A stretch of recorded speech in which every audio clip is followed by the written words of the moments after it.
নমস্কাৰ বন্ধু বান্ধৱীসকল, আজি পুনৰ আন এটি কবিতা লৈ আপোনালোকৰ মাজলৈ আগবাঢ়ি আহিছোঁ।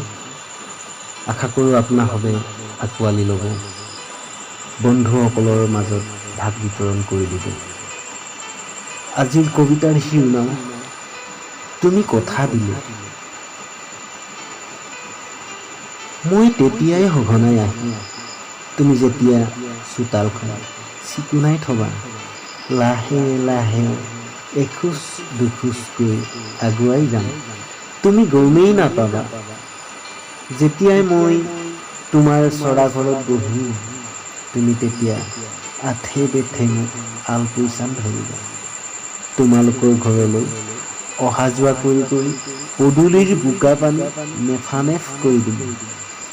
বাউল হৈ পৰিম তোমাৰ মৰমত, কেতিয়াবা কান্দিম আকৌ হাঁহিম। পাৰ্কত বহি দুয়ো কথা পাতিম, ধাবাত যাম, বেৰ ৰাগিত খালে বামে পৰিম।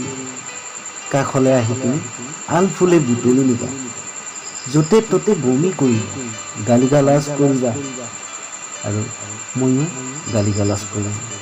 নিৰ্জন পৰিৱেশত তোমাক লগ কৰিম, এসোপা মৰম দি এসোপা মৰম ল'ম। তুমি কান্দিবা আৰু হাঁহিবা। তোমাক কথা দি পাহাৰ বগাই কপৌ ফুল আনি দিম। তুমি বিহুৰ তলিত নাচিবা আৰু মই হিয়া উজাৰি বিহু গীত গাই দুয়ো বিহুত ফূৰ্তি কৰিম। সময়ৰ সুযোগত দুয়ো মনে মনে বিহুতলিৰ পৰাই পলাই আহিম, দুয়ো মিলি সুখৰ ঘৰ সাজিম।